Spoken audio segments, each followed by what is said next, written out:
Blocking that one in. He's not allowed. Blocking, get it. The Akali for Faker, though, this is something that he's found a lot of success on, especially this season. This is one of the picks that he's still just incredible at making work, even though his laning phase this season KC. Yeah, because meanwhile, bot lane, Pay's never even moved, and now Karya looking. Yeah, looking for another angle. Is Busio going to have to flash? Pay's now going to be moving as he looks to try and get some damage down. Busio going to live through the ignite, though, and now Karya needs to get himself out of the way. Some defense here from Ona, but he gets into the fog of war. Gets that health back. The flash bone skewer as Kalist now has to flash away, and Ona's made his way in. That's first blood for the Nocturne, and Pay's even manages to get the execute before going down. Yike will fall as well. It's a 2-for-1 for T1. This battle of former and current T1 top laners.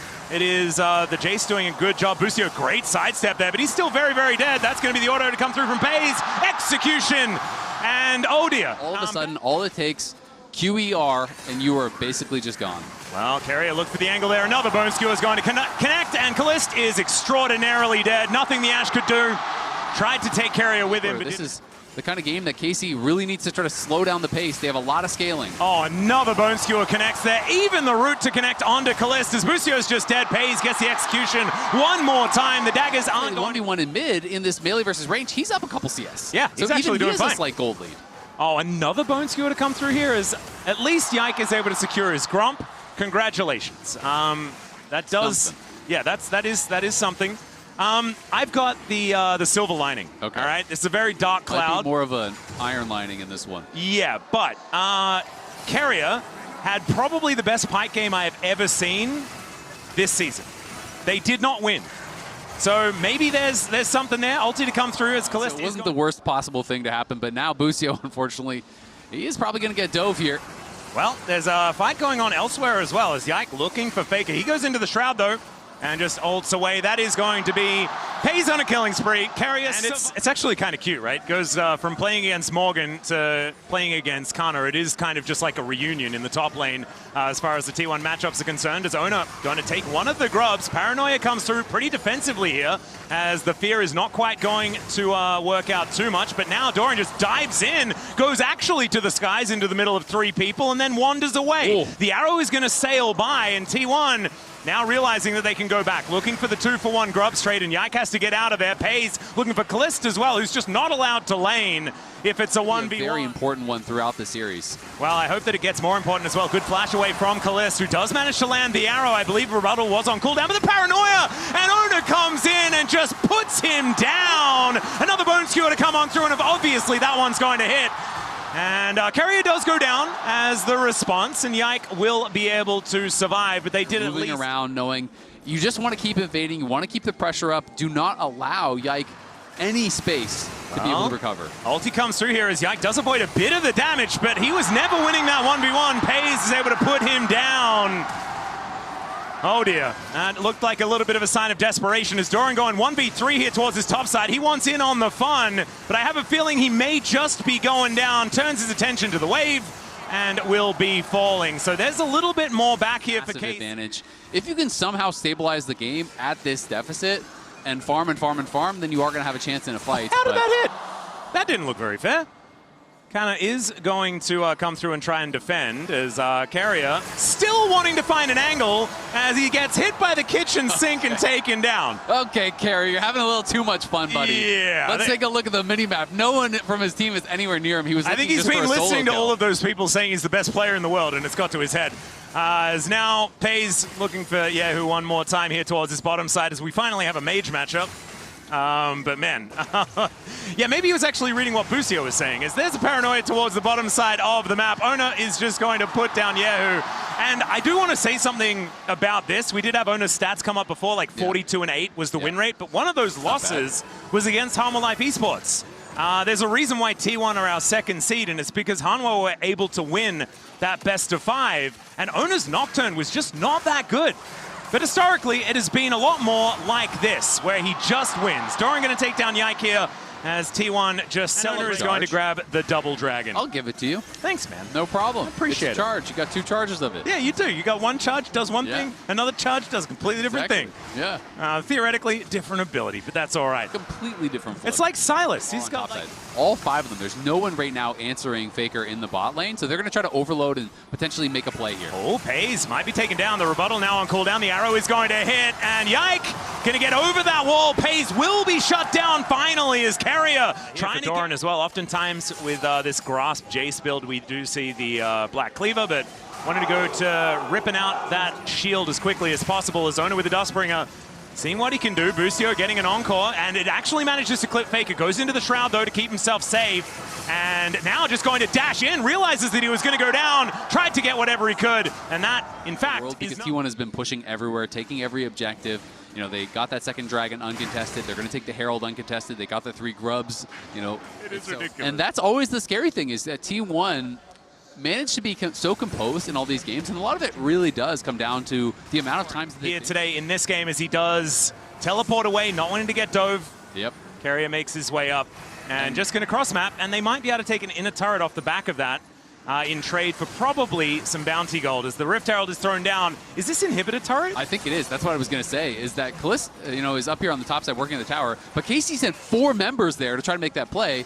Faker was already at the tower, and they dropped the Herald, so they're going to get the tier 2 easily. They get 3 plates off that as well, and Carry is still just soaking experience on this top side, being annoying. They pushed in mid lane, now they're taking away jungle camps. One in every scenario, and that is here. What's happening. The Unstoppable Onslaught comes through. The flash over from Kaza. They really want to kill Dora and try and get something off the back of this play. Shockwave, fantastic from Yahoo, using the Scion in order to get not too much more going to come of it. Exactly. I mean, you're just looking to the top side jungle. Owner is taking your red buff. Faker is working on your tier 2 tower, and they're engaged. They're also going to take Busio as well, by the looks of things, as there is the Bone Skewer to connect. Death from below is named very correctly.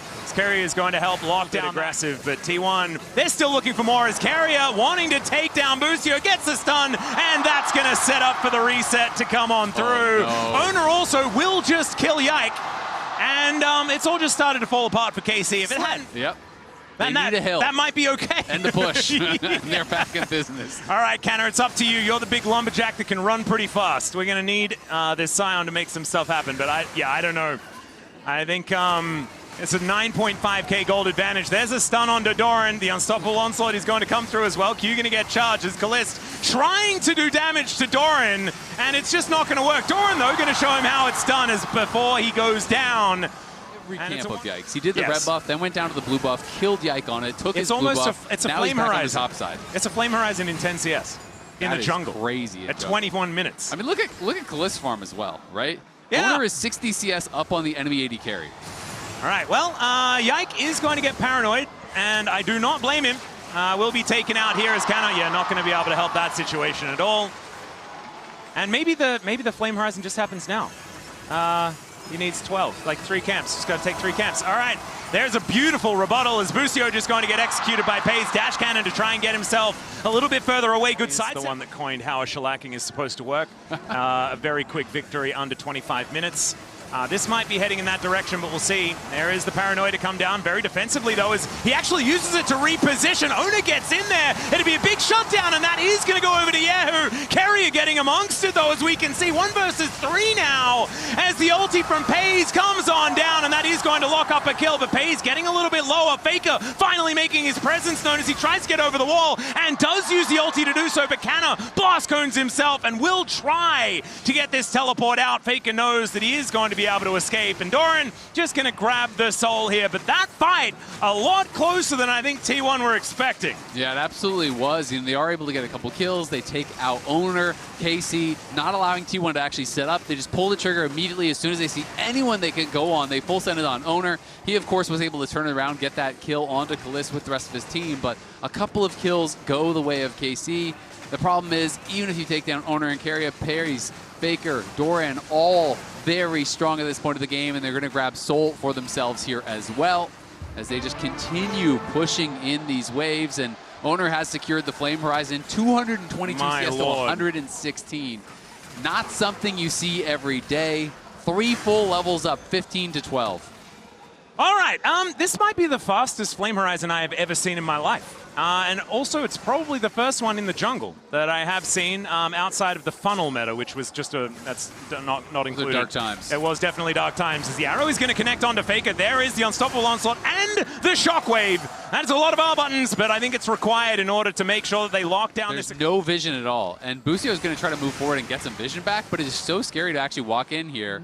And Kalist, I think they're maybe aware of it now, but it just feels like it's way too late. It doesn't matter. Yike will never get here in time, and so that is going to be the Baron secured.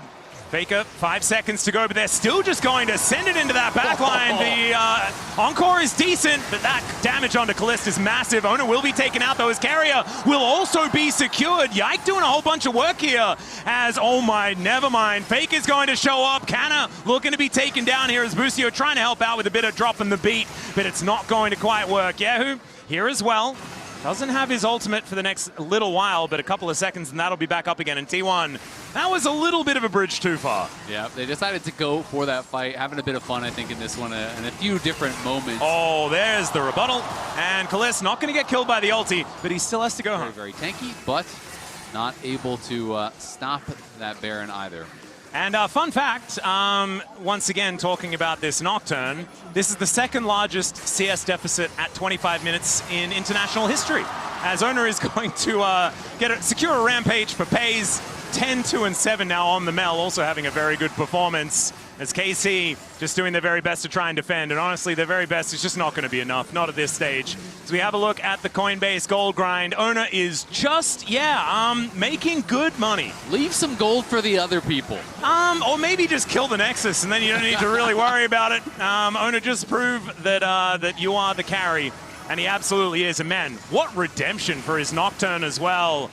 After that series against Harmalife Esports, just showing that, yes, this is a devastating pick for me. Do not disrespect it. I don't think anyone will for the next little while. Definitely do not think you can disrespect him on really any team. Yeah, that's a good point. Especially after a game like this. Casey yesterday had the second largest gold lead, period, at an international ever. That's the strategy. They heard that it's only the second largest CS deficit.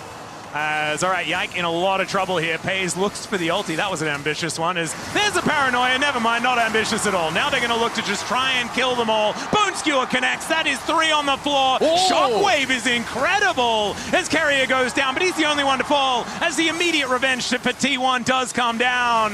The former T1 player is left till last here as Kaza will try and charge some Qs underneath these Nexus turrets, but this battle against Faker I don't think is one that he is going to win. Nexus turrets fall, no Elders required here for T1 as they will obliterate KC in the first game. An incredible first game here to kick things off against KC. T1